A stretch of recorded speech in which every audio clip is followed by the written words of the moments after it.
Dear students, welcome you all. Today, let's continue with aliphatic amines part 4. Here, once again an important class of organic compounds or amines. The study of amines is very interesting in many ways.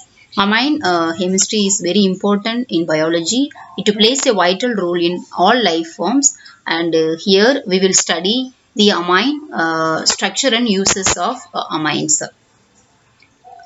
So, and also amines, one of the most important compounds in organic compound, one of important organic compounds.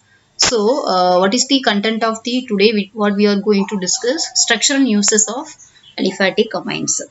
Why the structure it is functional group based, which primary structure or secondary amine, what it is present structure, then uses it is what which it is used for which either medicinal purposes or laboratory purposes. So with miscellaneous agents, this is the type of uses for whatever organic compounds we can different types of uses and categories are there. So, first one it is ethanolamine.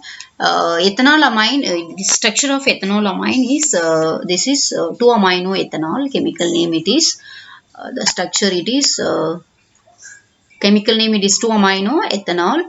Ethanolamine it is the common name. It contains OH group, so it is monoethanolamine. So it contains, it is also called monoethanolamine. It contains both primary and primary amine and primary alcohol. Ethanolamine is a viscous and hygroscopic amino alcohol with an ammoniacal order. So it is widely distributed in biological tissue and is component of lecithin. So it is immiscible. It is immiscible with ether, hexane, and fixed oils. Immiscible means it will not soluble, should not soluble, immiscible. Okay, it is miscible with methanol, acetone, glycerin, and uh, etc. Okay, miscible with methanol, acetone, and glycerin. Immiscible with ether, hexane, and fixed oils. So when it is heating, it is ethanolamine. When it is heated, that time what it is, it emits the decomposed. It emits the toxic fumes of nitrogen oxides. So it is naturally present in present as a nitrogenous base in phospholipids. So this monoethanol amine is methylated to form choline. Choline it is the acetylcholine. It is neurotransmitter. For example, acetylcholine. Choline it is the neurotransmitter. Okay. It reacts with what is this ethanol amine. It reacts with organic acids and inorganic acid both.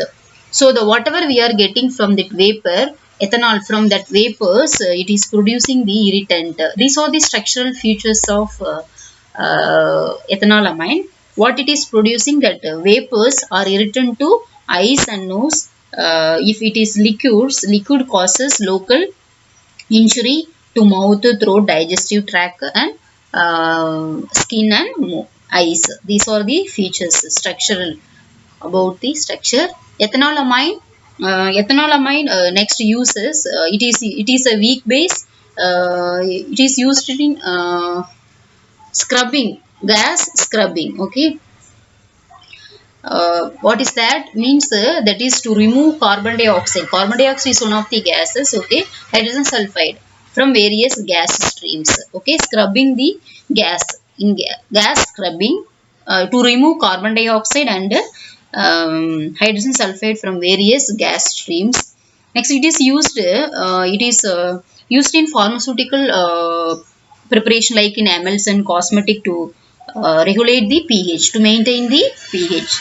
Next, it is used as a sclerosing agents. What is sclerosing agents? It or chemicals. Sclerosing agents are chemicals. Okay, the compounds which cause endothelial injury, leading to inflammation and vascular thrombosis. Okay, so for that it is used as a sclerosing agents.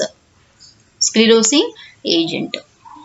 It causes endothelial injury, leading to inflammation and vascular thrombosis. For that, it is acting as a sclerosing agents.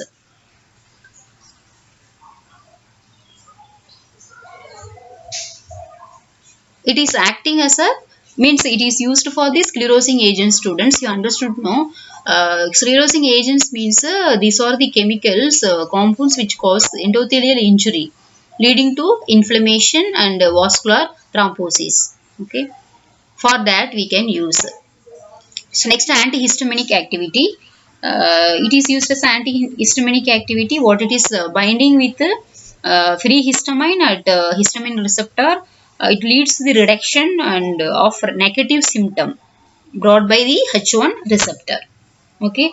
Next, it is used as a alkalinization. Alkalinization means what is that alkalinization? Acidification or alkalinization of soils through what it is doing here. Soils in the sense steam cycles of nuclear power plants for the alkalinization. Alkalinization or acidification. We can use this alkalinization or acidification. It can control the corrosion of the metal compounds. Next, it can be used for the production of agricultural chemicals, including ammonia, as well as manufacturing of detergents, manufacturing of detergents.